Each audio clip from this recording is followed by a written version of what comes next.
دو ہی مکتب باقی رہ گئے ہیں، ایک حسینی مکتب، ایک یزیدی مکتب، اس کے علاوہ کوئی مکتب باقی نہیں ہے۔ حسینی مکتب واضح طور پر سامنے ہے، اور الحمدللہ حسینی مکتب کے پیروکار ترقی کر رہے ہیں، آگے بڑھ رہے ہیں، اور عزاداری ایک قدم بھی پیچھے نہیں ہٹی ہے۔ یزیدی مکتب اپنا کام آگے بڑھا رہا ہے اور مختلف طریقوں سے حملے کر رہا ہے۔ اسے پتہ ہے کہ جب تک حسینی مکتب باقی ہے ہمارا یزیدی مکتب کامیاب نہیں ہوگا۔ حسینی مکتب کا کام ہے کہ بیٹیوں کو پردہ کروائیں، یزیدی مکتب کا کام ہے بیٹیوں سے میں زیادہ وقت نہیں لوں گا، ایک دم سے بات ختم کر دوں گا، پردہ ہٹا دیں۔ حسینی مکتب کی کوشش ہے کہ انسان کو انسان کا درد محسوس کرائے، یزیدی مکتب کا کام یہ ہے کہ انسان کو انسان کا دشمن بنائے۔ حسینی مکتب کا کام یہ ہے کہ انسان کو اللہ کے سامنے جھکانے کی توفیق دلائے، یزیدی مکتب کا کام یہ ہے کہ انسان کو اللہ کے سامنے سجدہ کرنے سے روکے۔ ایک پورا مہینہ آپ نے روزے رکھے، عبادتیں کی، دعائے جوشن کبیر پڑھی، قرآن کے اعمال کیے، دعائیں کی، پورا مہینہ آپ عبادتوں میں لگے رہے۔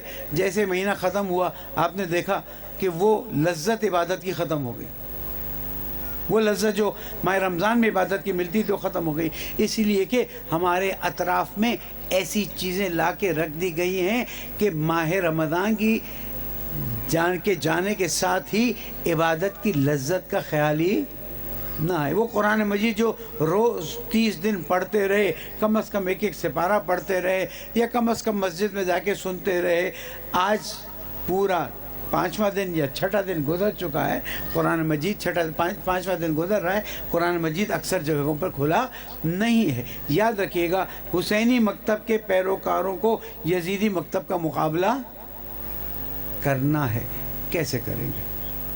اس کا طریقہ ایک ہی ہے کہ انسان مقصد امام حسین علیہ السلام کو سمجھ جائے۔ اگر مقصد امام حسین علیہ السلام کو سمجھ لیا تو پھر آگے بڑھتا جائے گا، لیکن اگر صرف ظاہری طور پر حسینی بنے رہے، مقصد امام حسین علیہ السلام کو نہ سمجھا، تو اس کا مطلب یہ ہے کہ ظاہری طور پر حسینی ہے لیکن کہیں کہیں جا کر وہ پھسل سکتا ہے۔ اور مقصد امام حسین علیہ السلام کیا ہے؟ انی لم اخرج اشرا ولا بطرا ولا ظالما ولا جائرا بل خرجت لطلب الاصلاح فی امت جدی اريد ان امر بالمعروف وانهى عن المنکر واسیر بسیرت جدی و ابی۔ میں امر بالمعروف کے لیے نکلا ہوں، میں نہیں انل، میری بات نتیجے تک پہنچ گئی، میں گھنٹہ پر گفتگو کرنے کا عادی بھی نہیں ہوں۔ امر بالمعروف اور نہی عن المنکر وہ عمل ہے کہ اگر اس کو سمجھا نہیں اور سمجھ کر اس پر عمل کیا نہیں تو لاکھ ہم کہتے رہیں حسینی ہیں، حسین سے پوچھنا پڑے گا کیا وہ ہمیں حسینی مانتے ہیں؟ امر بالمعروف کیا ہے کہ جہاں بھی آپ دیکھیں اچھائی سے لوگ دوری کر رہے ہیں، آپ لوگوں کو اچھائی کی طرف ترغیب دلائیں۔ یہ دینی مدرسے کیا ہیں، یہ مجالس کیا ہیں، یہ عزاداریاں کیا ہیں، یہ قرآن کے اعمال کیا ہیں، یہ ماہ رمضان کی عبادتیں کیا ہیں، یہ سب معروف ہیں، ان کی طرف رغبت دلائیں۔ لیکن جب رغبت دلائیں تو اللہ تعالیٰ فرماتا ہے ادعو الی سبیل ربک بالحکمت والموعظۃ الحسنہ وجادلہم باللتی ہی احسن۔ اللہ کی طرف بلاؤ لیکن موعظہ حسنہ سے، پیار سے، محبت سے، اچھے طریقے سے۔ یا اسی آیت کو سمجھانے کے لیے معصوم کیا فرماتے ہیں؟ کونوا دعاۃ للناس، ایک صاحب تبلیغ کے لیے جا رہے تھے، چھٹے امام علیہ السلام کی خدمت میں آئے، کہا میں تبلیغ کے لیے جا رہا ہوں۔ امام نے فرمایا تبلیغ کے لیے؟ اچھا، بہت اچھا کام کر، بس ایک بات یاد رکھنا، کونوا دعاۃ للناس بغیر زبان بس استعمال کرنا، یعنی لوگوں کو اگر ہماری طرف بلانا ہے تو زبان سے مت بلانا، تو پھر مولا کس سے بلائے؟ تمہارا عمل اتنا خوبصورت ہو دیکھنے والا دیکھ کر کے لگتا ہے حسینی ہے۔ اللہم صلی علی محمد۔